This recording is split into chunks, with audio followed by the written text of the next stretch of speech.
अच्छा जी, अस्सलाम वालेकुम वरहमतुल्लाहि वबरकातुहू। क्या हाल चाल है वालेकुम आपके? अस्सलाम। ठीक, अल्हम्दुलिल्लाह। आज हमारा MA2 का तीसरा लेक्चर है।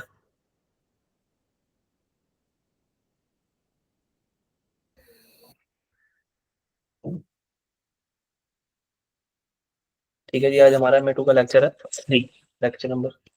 और आज हम शुरू करने लगे हैं आपकी डिमांड के ऊपर।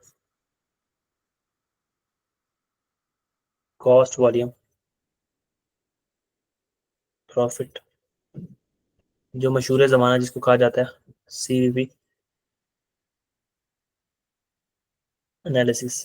ठीक है, CVP एनालिसिस। CVP एनालिसिस क्या होता है? मेरी आवाज़ वगैरह क्लियर है? पहले तो ये बता दो। जी जी। ठीक होगा।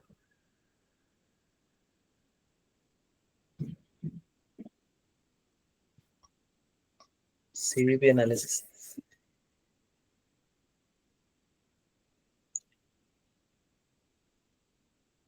CVP एनालिसिस है क्या? ये एक ना सिस्टमैटिक मेथड है।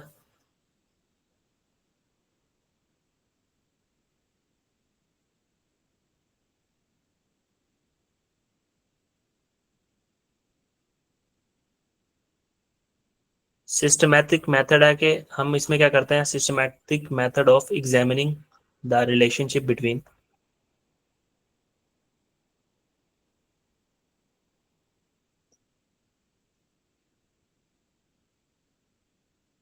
चेंज इन एक्टिविटी, जिसको हम आउटपुट कहते हैं,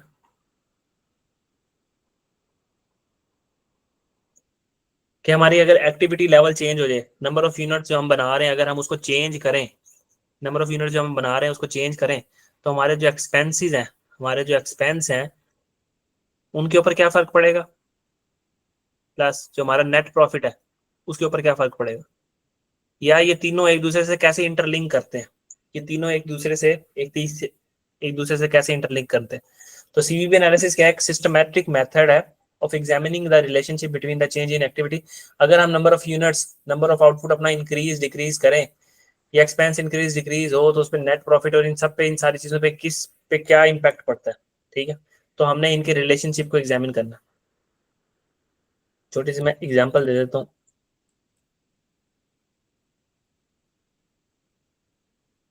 भाई, ये ले यार। अच्छा जी, हम कहते हैं फॉर एग्जांपल, रिलेशनशिप क्या होता है? मैं एक सप्लाई होता है, क्या होता है? डिमांड।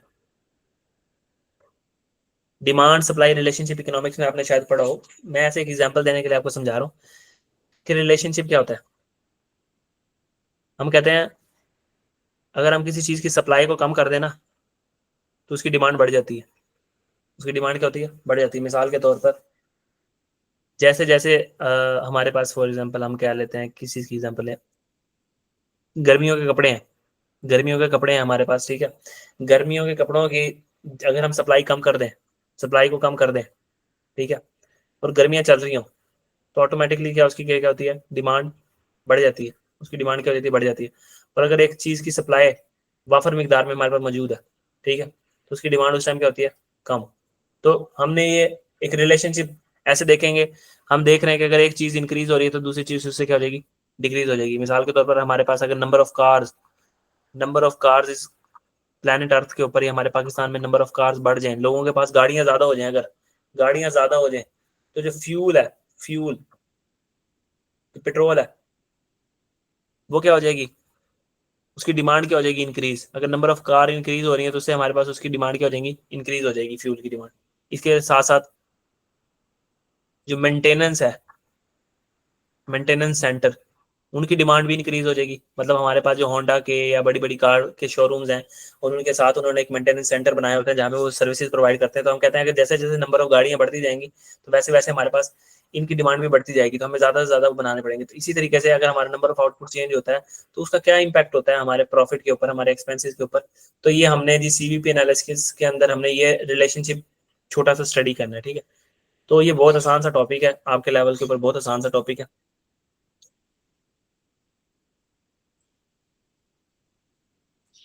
इसके यूजेस देख लेते हैं जी। सीवीपी एनालिसिस के ना बहुत ज़्यादा यूजेस होते हैं। सीवीपी एनालिसिस के यूजेस क्या होते हैं हम डिसीजन मेकिंग में, कि भाई अगर हमें पता लग जाए कि अगर नंबर ऑफ आउटपुट को हम चेंज करें, हम नंबर ऑफ आउटपुट को अपने को चेंज करें, इस आउटपुट को चेंज करें तो इस पे एक्सपेंसेस और प्रॉफिट पे क्या इंपैक्ट पड़ेगा। हम ज़्यादा यूनिट बनाएं तो हमारे प्रॉफिट अगर इंक्रीज हो रहा है तो हमारी डिसीजन मेकिंग में फायदा होगा कि हमें ज़्यादा यूनिट बनाना चाहिए। लेकिन अगर ज़्यादा यूनिट बनाएं तो हमारी मशीन की हालत ऐसी है कि मशीन बेचारी टूट फूट का शिकार है, मशीन हमारी तबाह हो जाएगी और उल्टा हमें प्रॉफिट होने के बजाय हमारे क्या हो जाएगा, नुकसान हो जाएगा। तो हम डिसीजन मेकिंग कर सकते हैं, क्या हमें आया नंबर ऑफ यूनिट्स को बढ़ाना चाहिए, हमारे पास इतनी कैपेसिटी है, हम इतने काबिल हैं, हमारे पास इतनी लेबर मौजूद है। ठीक है, तो जब हमें रिलेशनशिप पता होगा हम, तो तभी हम एग्जामिन कर सकते हैं ना, एक डिसीजन मेकिंग के लिए हम इसको इस्तेमाल कर सकते हैं। ठीक है,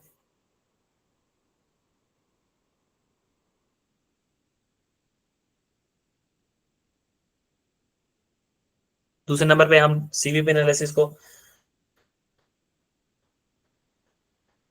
इनके रिलेशनशिप को स्टडी करने के लिए इस्तेमाल कर सकते हैं कि आउटपुट का एक्सपेंस के साथ क्या रिलेशनशिप है, आउटपुट का नेट प्रॉफिट के साथ क्या रिलेशनशिप है। ठीक है, फिर हम इसके ऊपर कंट्रोल्स लगा सकते हैं। ठीक है, कौन से कंट्रोल लगा सकते हैं, कॉस्ट कंट्रोल्स लगा सकते हैं।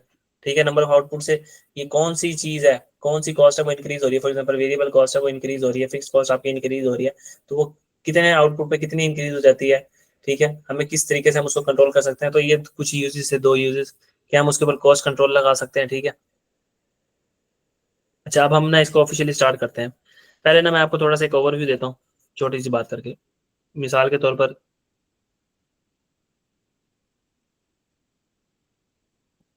ये कंपनी है, ये कंपनी ना 1000 यूनिट बेचती है। कितने यूनिट बेचती है, 1000 यूनिट्स। ठीक है, हमने जो सीवीपी में पढ़ना है ना कि ब्रेक इवन क्या होता है, हमने सीवीपी में पढ़ना है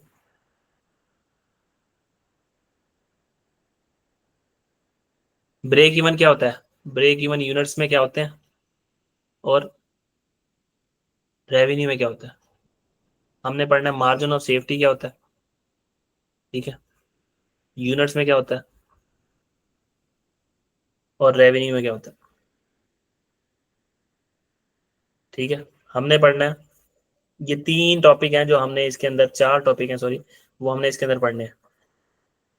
हमने टारगेट प्रॉफिट कैसे हासिल कर सकते हैं, हम टारगेट प्रॉफिट कैसे हासिल कर सकते हैं। कंपनी ने टारगेट सेट किया, हमने 1 लाख रुपए प्रॉफिट कमाना है, तो उसको कमाने के लिए हम कितने यूनिट्स बेचें तो हमें टारगेट प्रॉफिट मिल जाएगा, या हम कितना रेवेन्यू कमाएं, कितनी सेल करें तो हमें 1 लाख रुपए का प्रॉफिट मिल जाएगा। ये हमने देखना है। ठीक है, डिटेल में जब बताऊंगा तो बहुत सारी ओवरव्यू दे रहा हूँ चैप्टर का। ठीक है, तो ये था आपके पास सारी चीजें। अब सबसे पहले मैं छोटी सी बात करता हूँ, फिर बात को आगे लेके चलते हैं। फॉर एग्जाम्पल ये है 0 यूनिट्स, कंपनी ने 1000 यूनिट बेचने हैं पूरे साल के अंदर।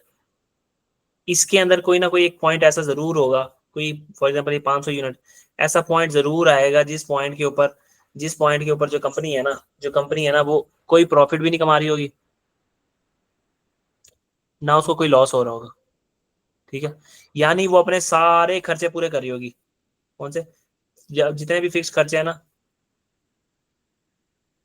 उनको क्या कर रही होगी, पूरे कर रही होगी। ठीक है, अब ये क्या होता है, अगर मैं एक आम बंदे से पूछूं जिसको अकाउंटिंग का बिल्कुल नॉलेज ना हो, और उससे मैं पूछूं कि बताओ जी मुझे कि नो प्रॉफिट नो लॉस की वो कौन सी सिचुएशन है, नो प्रॉफिट नो लॉस की, तो मुझे कि कोई प्रॉफिट भी ना हो कोई मुझे लॉस भी ना हो, तो वो कहेगा कि भाई आपको यूनिट ही ना बेचो, आपको यूनिट ना बेचो, अगर आपको यूनिट बेचोगे ही नहीं तो आपको कोई प्रॉफिट भी नहीं होगा और आपको कोई लॉस भी नहीं होगा। हम कहेंगे भाईजान ऐसे थोड़ी होता है, हम तो अकाउंटेंट हैं, हम आपको अपनी डेफिनेशन बताएंगे। हम आपको क्या बताएंगे, अपनी डेफिनेशन बताएंगे। हम उसको कहेंगे कि भाई आपने रेंट का नाम सुना, रेंट का,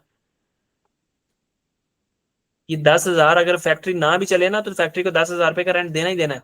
उसके बाद जो बाहर गार्ड बैठे ना, गार्ड उसकी हिफाजत के लिए, उसको 100 रुपया देना ही देना है। कंपनी एक यूनिट भी ना बनाए, एक यूनिट भी ना बनाए, तब भी हमें ये फिक्स कॉस्ट जो है ना, ये फिक्स कॉस्ट लाजमी लाजमी लाजमी पड़ती रहेगी। ये फिक्स कॉस्ट हमें लाजमी पड़ती रहेगी, हमें ये अदा करनी ही पड़ेगी। ठीक है, तो जब हमें एक कॉस्ट पड़ रही है तो हम क्या कर रहे होंगे, लॉस में होंगे। कितने के लॉस में होंगे, 10,100 के लॉस में होंगे हम। ठीक है, हम अगर एक यूनिट भी नहीं बेच रहे तो हमें कम अज कम, हम ब्रेक इवन का मतलब ऐसा पॉइंट है जहां पे, ब्रेक इवन पॉइंट ऐसा पॉइंट होता है जहां पे कंपनी कोई प्रॉफिट नहीं कर रही और ना उसको कोई लॉस हो रहा है, नो प्रॉफिट नो लॉस। तो हम कहेंगे अच्छा, अगर कंपनी कंपनी इतने पैसे कमा रही है, इतने पैसे कमा रही है, इतने पैसे, इतना कंट्रीब्यूशन कमा रही है, अभी इन चीजों को एक्सप्लेन करता हूँ, ठीक है, मैं एक सिर्फ ऊपर जनरल एग्जांपल दे रहा हूँ। इतना कंट्रीब्यूशन कमा रही है कि उसकी वो फिक्स कॉस्ट के बराबर है, मतलब अपनी फिक्स कॉस्ट को पूरा कर रही है वो। इतना उसने पैसे कमा लिए हैं, इतने पैसे कमा लिए कि उसकी फिक्स कॉस्ट जो है वो फिक्स कॉस्ट पूरी हो गई है। तो हम कहेंगे अब जब उसकी फिक्स कॉस्ट पूरी हो गई है, कंपनी जो रेवेन्यू कमा ली, जो कंट्रीब्यूशन कमा लिया, वो 10,100 कमा लिया, हम कहेंगे अच्छा जी अब फिक्स कॉस्ट के बराबर है। तो अब इस पॉइंट के ऊपर ना इसको कोई प्रॉफिट हो रहा है ना लॉस हो रहा है। अगर हमने 10,100 की बजाय 10,200 कमाए होते, ठीक है, तो हम क्या कह देते कि हमें 100 रुपए का क्या हो गया प्रॉफिट, 100 रुपए का प्रॉफिट। तो बताना ये चाह रहा था कि कोई एक ऐसा पॉइंट लाजमी होगा जिसके ऊपर कंपनी क्या करेगी, नो प्रॉफिट नो लॉस की सिचुएशन में होगी। और वो पॉइंट क्या होगा, ऐसा पॉइंट जिसके ऊपर कंपनी अपनी तमाम फिक्स कॉस्ट को कवर कर रही होगी, तमाम फिक्स कॉस्ट को। और वो कैसे निकलेगी, वो सब कुछ हम अभी डिटेल में देखेंगे। तो ये पूरे सीवीपी का एक ओवरव्यू था कि हमने ब्रेक इवन पॉइंट को डिटरमिन करना है कि ब्रेक इवन पॉइंट हमारा क्या होता है, जिसके ऊपर हमें कोई प्रॉफिट ना हो और ना ही कोई लॉस हो। यानी उसका दूसरा मतलब ये है कि हम अपनी तमाम फिक्स कॉस्ट को पूरा कर सकें। क्योंकि हमने कल के लेक्चर में पढ़ा था, जो हमारी फिक्स कॉस्ट होती है, बेशक हम नंबर ऑफ यूनिट्स कुछ भी ना बनाए, ऐसा उसका ग्राफ था ना, नंबर ऑफ यूनिट कुछ भी ना बनाए, ये फिक्स कॉस्ट हो रही है, हो रही है, हो रही है, होनी है, लाजमी होनी है, ठीक है। वेरिएबल कॉस्ट ऐसी होती थी, ठीक है, वेरिएबल कॉस्ट ऐसी होती थी कि नंबर ऑफ यूनिट के इंक्रीज होने से वो वेरिएबल कॉस्ट हो जाती थी, वेरिएबल कॉस्ट। अच्छा, अब अब हम बात को बकायदा शुरू करते हैं जरा।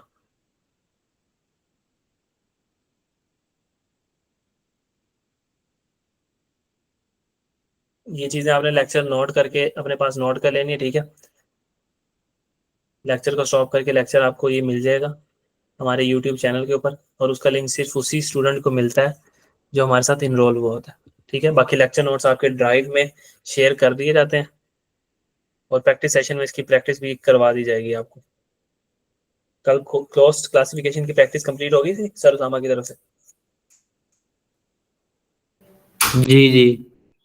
अच्छा जी, अब दो तीन फॉर्मूले हैं। सबसे पहले हमने कल पढ़ा था, कॉस्ट कॉस्ट दो तरह की होती है, एक वेरिएबल कॉस्ट होती है जो नंबर ऑफ यूनिट के इंक्रीज होने से इंक्रीज होती हैं, और नंबर ऑफ यूनिट के डिक्रीज होने से डिक्रीज हो जाती है, ठीक है। और दो तीन फिक्स कॉस्ट, ठीक है, फिक्स कॉस्ट होती है। और हमारी कौन सी कॉस्ट होती है, वेरिएबल कॉस्ट होती है। कौन सी कॉस्ट होती है, वेरिएबल। अब हम ना कुछ फार्मूले पढ़ते हैं, बिल्कुल सादा से फार्मूले। कंट्रीब्यूशन क्या होता है, ये आपने पहले पढ़ा हुआ होगा। ये फार्मूले आपने अपने पास नोट करते जाना है, ठीक है। अगर मैं कंट्रीब्यूशन माइनस निकालूं, सेल में से contribution minus all variable cost. Sale में से अगर मैं variable cost, all variable cost निकाल दूं, तमाम वेरिएबल कॉस्ट निकाल दूं, तो हमारे पास कंट्रीब्यूशन आ जाता है, ठीक है। मैं इसको जरा डिफरेंट कर लेता हूँ ताकि ना, इसको रेड कर लेते हैं ताकि आपके पास फार्मूले जो है ना। अच्छा जी, ये फार्मूला आपने नोट करते जाना। तो हम कहेंगे सिंपली कि ये आपके पास टोटल कंट्रीब्यूशन है। अगर आपके पास टोटल कंट्रीब्यूशन आपने निकालना हो तो आप क्या करोगे, टोटल सेल में से टोटल वेरिएबल कॉस्ट को आप क्या कर दोगे, माइनस, टोटल वेरिएबल कॉस्ट को माइनस कर दोगे, ठीक है। दूसरे नंबर पे अगर मेरे पास डाटा टोटल में ना दिया हो, मेरे पास पर यूनिट में दिया हो, तो मैं क्या कहूंगा, कंट्रीब्यूशन पर यूनिट कैसे निकलेगी, कंट्रीब्यूशन पर यूनिट कैसे निकलेगी। ये ख्याल रखना इस चीज का कि अगर आप कंट्रीब्यूशन टोटल ले रहे हो तो सेल और वेरिएबल कॉस्ट भी आप टोटल लोगे, और अगर आप कंट्रीब्यूशन पर यूनिट ले रहे हो तो sale price per unit, selling price per unit, ठीक है। ये क्या है, सेलिंग प्राइस पर यूनिट में से वेरिएबल कॉस्ट पर यूनिट को माइनस कर दोगे, तो ये आपके पास क्या आ जाएगी, कंट्रीब्यूशन। क्या आ जाएगी, कंट्रीब्यूशन। या टोटल कंट्रीब्यूशन ऐसे भी निकल सकती है कि आपकी जो टोटल कंट्रीब्यूशन है,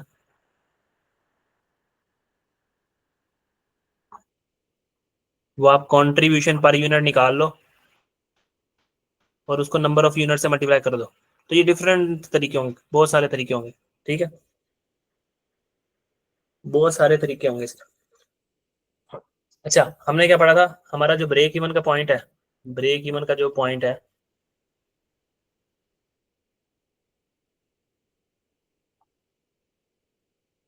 हम प्रॉफिट कैसे निकालते हैं? अगर हम कंट्रीब्यूशन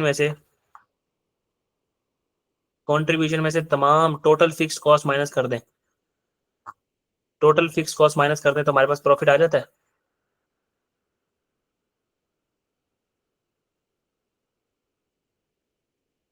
ठीक है ना, ऐसे ही होता है ना। ये देखो, सेल में से अगर आप लोगों ने वेरिएबल कॉस्ट को माइनस कर दिया तो आपके पास क्या आ जाता है? कंट्रीब्यूशन। ये सेल थी, इसमें से आपने वेरिएबल कॉस्ट को माइनस कर दिया तो आपके पास जवाब क्या आ गया? कंट्रीब्यूशन।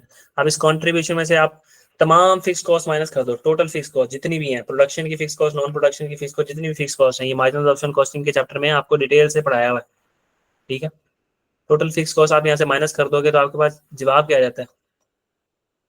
नेट प्रॉफिट या लॉस।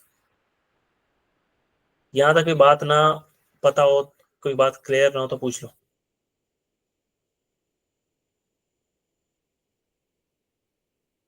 No sir. ठीक है।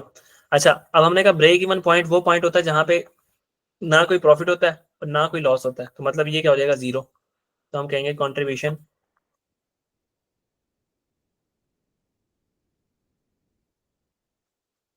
Minus fix cost is equal to zero. अब मैंने यहाँ से कंट्रीब्यूशन, यानी ब्रेक इवन पॉइंट के ऊपर हमारा जो कंट्रीब्यूशन होता है वो फिक्स कॉस्ट के क्या हो जाता है? बराबर। कंट्रीब्यूशन इज इक्वल टू क्या हो जाता है? Fix cost. Break even point पे हमारा कंट्रीब्यूशन क्या हो जाता है? फिक्स कॉस्ट के बराबर। ठीक है, तो यहाँ से प्रूव हो गया हमारा। जी। अब पहले थोड़ा सा एक छोटा सा सवाल देख लेते हैं।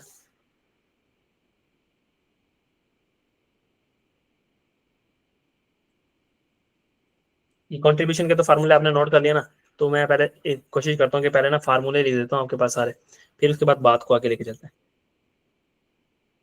अब अगर मैं कहूँ कंट्रीब्यूशन टू सेल रेशो, मैंने कंट्रीब्यूशन टू सेल रेशो निकालने, कंट्रीब्यूशन टू सेल रेशो ये क्या होती है, इनको क्यों हम निकाल रहे हैं, ये सब कुछ पढ़ेंगे अभी हम। सिर्फ मैं अभी आपको सिर्फ फार्मूले सिखा रहा हूँ। ठीक है, मैंने अभी आपको कोई चीज भी इन डेप्थ में जाके नहीं बताई, कोई भी चीज।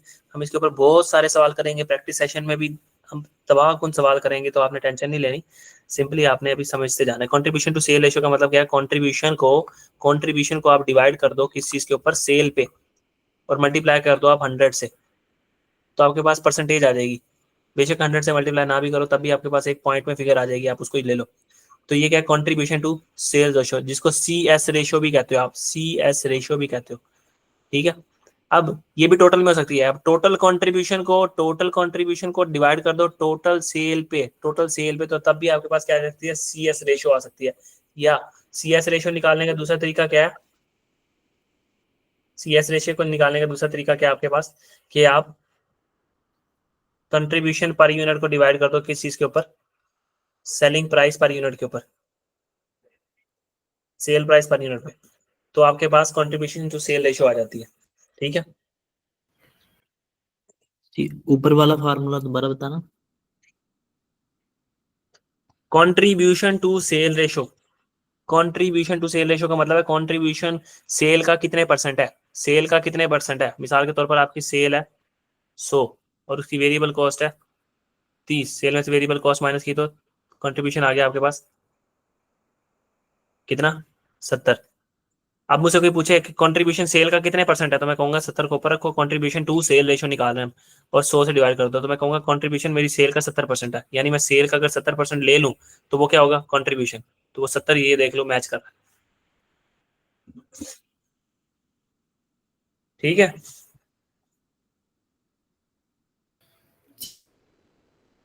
ठीक है, समझ आइए बात। जी जी जी।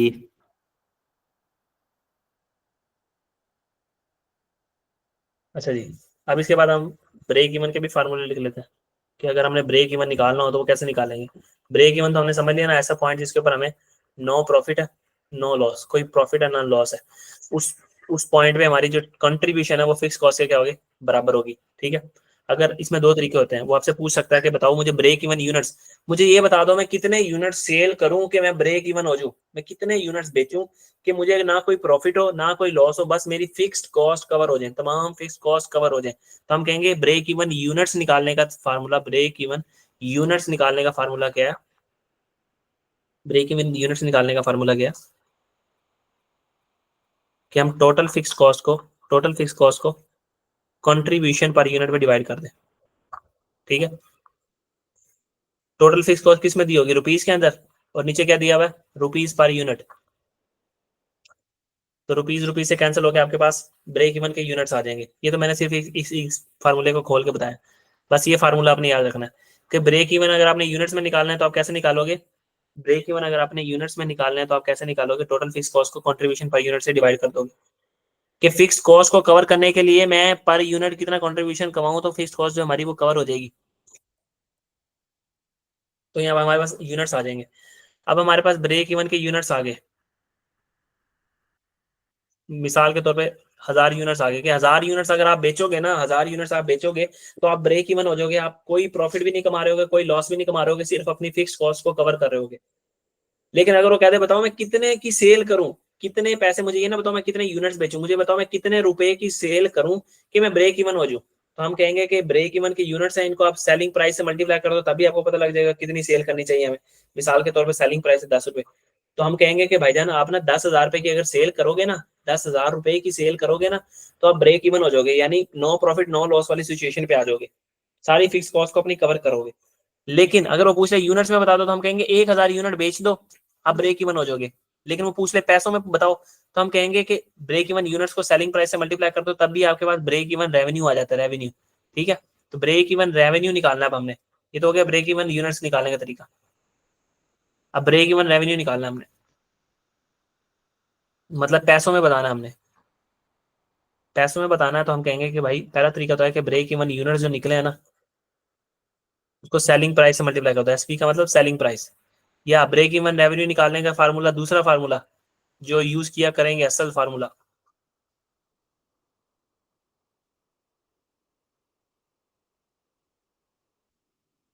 जो हमारी टोटल फिक्स कॉस्ट है हम उसको डिवाइड कर देंगे सी एस रेशियो से, तो हमारे पास क्या आ जाएगा, ब्रेक इवन रेवेन्यू, क्या आ जाएगा, ब्रेक इवन रेवेन्यू। अच्छा, अब हम इसके ऊपर थोड़े से सवाल करते हैं और फिर हमें चीजें अच्छे तरीके से क्या होंगी, समझ आएंगी।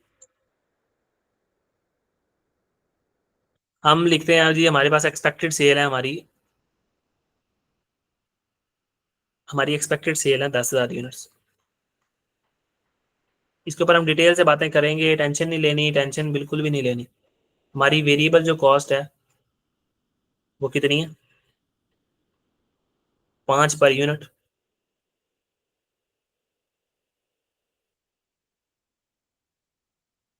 हमारी फिक्स कॉस्ट है 30,000।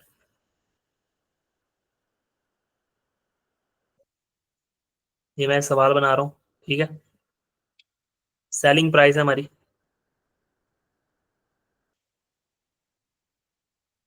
कितनी, 10 पर यूनिट। थोड़ी राइटिंग के लिए माजरत है, इसको स्टॉप करके अपने पास लिख लेना पहले, फिर उसके बाद सवाल को पहले खुद से हाथ से अटेम्प्ट करना, फिर उसके बाद सॉल्व करने के बाद मेरी ये वीडियो देखना। चलो यार, तंग कर रहे हो।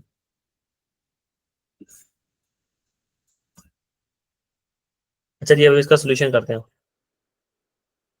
इसमें उसमें हमें मांगा क्या, उसने कहा ब्रेक इवन यूनिट्स में भी बताओ, ब्रेक इवन रेवेन्यू में भी बताओ। हमने क्या बता देते हैं, कोई मसले वाली बात ही नहीं है, ठीक है। अच्छा, सबसे पहले हमने जी निकालना है ब्रेक इवन यूनिट्स के अंदर। मुझे बताओ कि मैं कितने यूनिट सेल करूं, वो पूछा है मुझे बताओ मैं कितने यूनिट सेल करूं, कितने यूनिट सेल करूं कि मैं ब्रेक इवन हो जाऊं, नो प्रॉफिट नो लॉस वाली सिचुएशन पे आ जाऊं, यानी यानी मेरी सारी की सारी फिक्स कॉस्ट कवर हो जाए। तो हम कहेंगे कि ब्रेक इवन यूनिट्स में निकालने का फार्मूला जो होता है ना, वो क्या होता है, टोटल फिक्स कॉस्ट, उसको डिवाइड कर दो किस चीज के ऊपर, कंट्रीब्यूशन पर यूनिट के ऊपर। कंट्रीब्यूशन पर यूनिट, ये क्या है, कंट्रीब्यूशन पर यूनिट, ठीक है। हम कहेंगे टोटल फिक्स कॉस्ट कितनी है हमारी, 30,000। बहुत आसान सवाल होते हैं इसके, ठीक है। फार्मूले आने चाहिए आपको, लॉजिक समझ आनी चाहिए वो क्या पूछ रहा है, ठीक है। कंट्रीब्यूशन पर यूनिट, कंट्रीब्यूशन कैसे निकलती है, सेल में से वेरिएबल खर्चे को माइनस कर दो, सेलिंग प्राइस पर यूनिट में से वेरिएबल खर्चा पर यूनिट माइनस कर दो, तो क्या आ जाएगा, कंट्रीब्यूशन पर यूनिट। सब कुछ यूनिट में चल रहा है, यूनिट के अंदर, टोटल में नहीं चल रहा। अगर टोटल में होता तो वो भी बता दूंगा कि टोटल में कैसे निकलेगा, पहले ये समझ लो। अच्छा, जिस हमारे पास सेलिंग प्राइस पर यूनिट कितनी है जी, 10, और हमारे पास वेरिएबल कॉस्ट पर यूनिट कितनी है, 5, तो हमारे पास कंट्रीब्यूशन पर यूनिट कितना आ गया, 5। 30,000 को हम 5 से अगर तकसीम करें तो क्या आ जाएगा जवाब हमारे पास, 6,000। तो हम कहेंगे अगर आप 6,000 यूनिट सोल्ड करोगे ना, 6,000 यूनिट अगर आप बेचोगे, 6,000 यूनिट आप बेचोगे, 6,000 यूनिट बेचोगे, तो आप क्या हो जाओगे, ब्रेक इवन। यानी आप अपनी तमाम फिक्स कॉस्ट को कवर कर लोगे, तमाम फिक्स कॉस्ट को कवर कर लोगे। ठीक है, तमाम फिक्स कॉस्ट को क्या कर लोगे, कवर।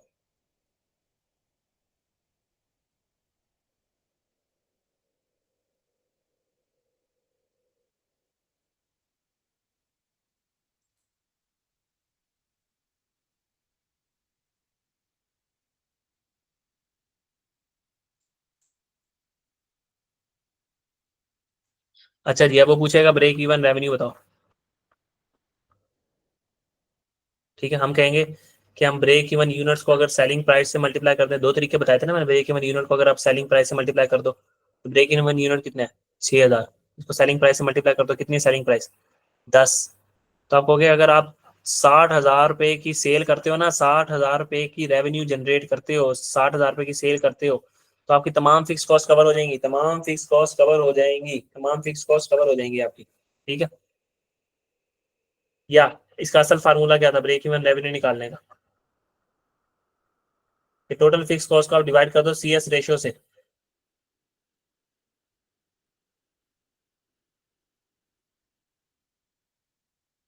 सी एस रेशियो कैसे निकलेगी, contribution to sale ratio. Contribution हमारी कितनी दी हुई है,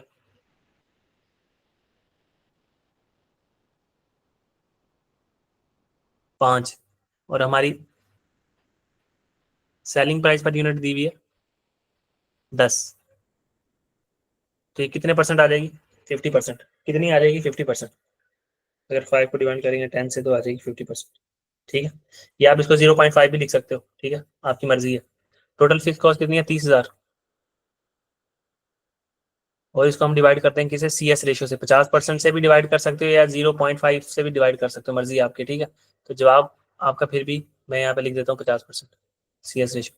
ठीक है, जवाब आपका कितना आ जाएगा, 60,000। ये क्या आ गया आपके पास, ब्रेक इवन रेवेन्यू। यहाँ तक कोई चीज समझ ना आई हो। No sir. ठीक है, अच्छा, अब वो थोड़ा सा तेज होता है, वो कहता आपके पास ना ब्रेक इवन रेवेन्यू ये है, मुझे बताओ ब्रेक इवन यूनिट्स कितने होंगे, मैं कितने यूनिट्स बेचूं कि मैं ब्रेक इवन हो जाऊं।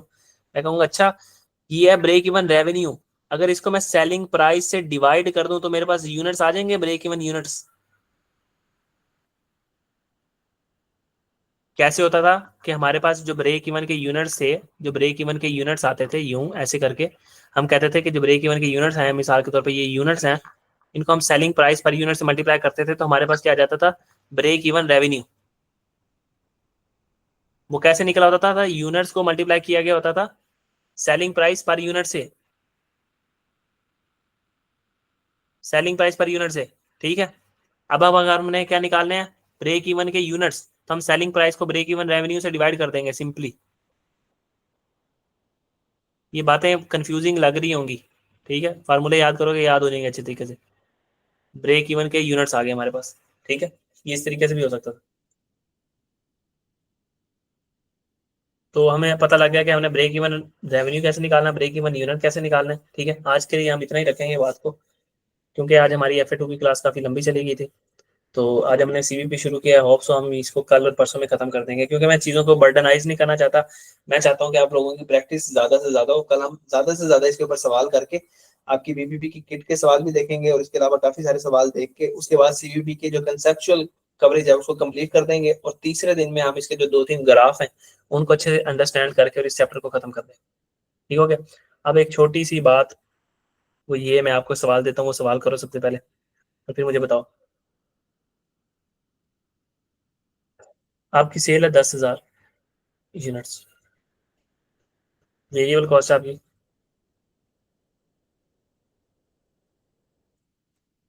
3,000, फिक्स कॉस्ट आपकी 4,000।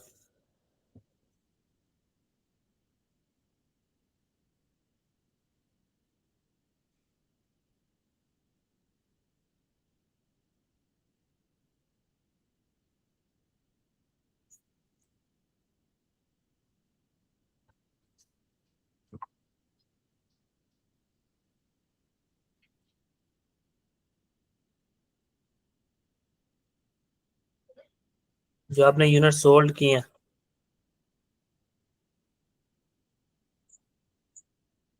वो आप करो कितने?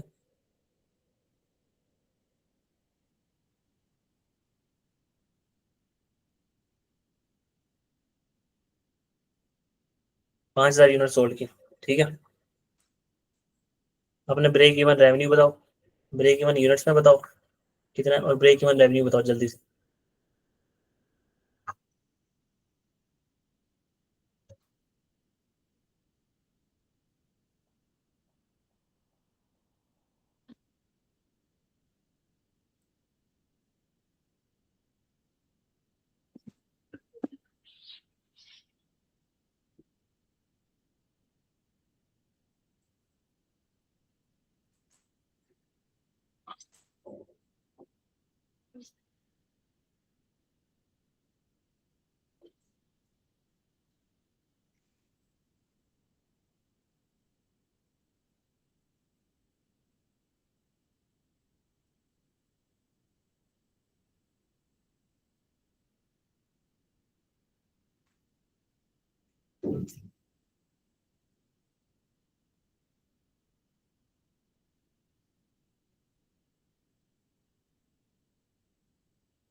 करो ये सवाल। जी कर रहा हूँ, थोड़ा टाइम लगेगा। जल्दी जल्दी करो ना, जल्दी जल्दी, थोड़ा टाइम क्यों लगेगा?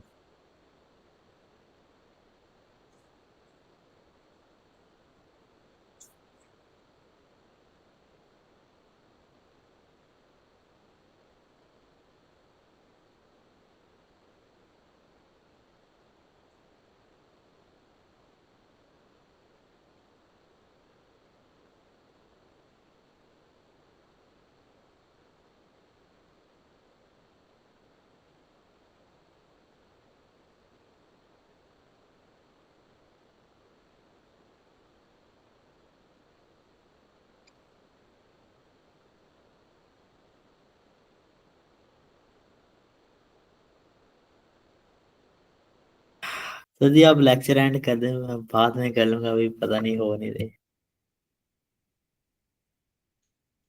चलो आप मुझे ग्रुप में शेयर कर देना इसका आंसर। अच्छा मैं एक छोटी सी बात यहाँ पे कंप्लीट करता जाऊँ। मैंने आपको बताया था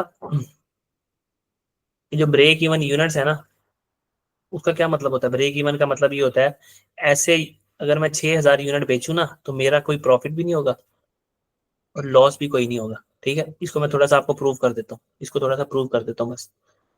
बाकी लेक्चर को आप दोबारा देख लेना, इसको अपलोड कर देता हूँ, ठीक है। 6,000 यूनिट अगर आप बेचो तो आपकी सारी की सारी ऑल फिक्स कॉस्ट कवर हो जाएंगी, सारी की सारी। ये बात तो समझ आती है ना? ये बात तो समझ आती है, जी ठीक है। ये कैसे है देखो, आपकी फिक्स कॉस्ट कितनी है? 30,000। मैं देखता हूँ कि मैं अगर ये 6,000 यूनिट बेचूं तो मेरी 30,000 रुपये कवर होता है कि नहीं होता। अब देखो, मैं सेल कर रहा हूँ 6,000 यूनिट्स, एक यूनिट को सेल करूंगा 10 रुपए पे, ये कितना हो जाएगा? 60,000। तो इनको सेल करने के लिए मुझे इनके ऊपर खर्चा करना पड़ेगा ना, वेरिएबल कॉस्ट। मैं 6,000 यूनिट्स के ऊपर कितनी वेरिएबल कॉस्ट लगाऊंगा 5 के हिसाब से? वो कितनी हो जाएगी? 30,000। तो मैं कितना पैसे कमाऊंगा? 30,000 का कॉन्ट्रीब्यूशन मैं कमाऊंगा इनके ऊपर। तो अब ये 30,000 का कॉन्ट्रीब्यूशन फिक्स कॉस्ट से मैच कर रहा है कि अगर मैंने 6,000 यूनिट बेचे तो 6,000 यूनिट बेचने के 10 रुपए पे बेचे और उनको बनाने का खर्चा कितना आया था? 5 रुपए। तो 30,000 का कॉन्ट्रीब्यूशन कमाया। अब ये 30,000 का कॉन्ट्रीब्यूशन हमारी फिक्स कॉस्ट को कवर कर लेगा, ठीक है। एक छोटा सा प्रूफ था आप लोगों के लिए, ताकि आप लोगों को जिसका दिमाग थोड़ा ज्यादा चलता है उनके लिए ये प्रूफ था। बाकी हम लेक्चर को यहीं तक रखते हैं। अपना ख्याल रखना, कोई सवाल हो तो ग्रुप में पूछ लेना, और इसको होमवर्क के तौर पे इसको आपने वहाँ पे सबमिट करवाना, ठीक है। बाकी आपके पास वो जो है ना होमवर्क आपको दे दिया जाएगा, और आपके जो प्रैक्टिस सेशन है उसके बाद कंडक्ट किया जाएगा इसी सीवीपी के ऊपर, ठीक है। और अगला आपका जो टेस्ट है ना पहले चैप्टर का, वो इंशाल्लाह सीवीपी के साथ आपका कंडक्ट किया जाएगा, जिसमें आपका पहला चैप्टर कॉस्ट, क्लासिफिकेशन और सीवीपी पूरा होगा, ठीक है। जी जी। ओके जी, अपना ख्याल रखना, अल्लाह हाफिज।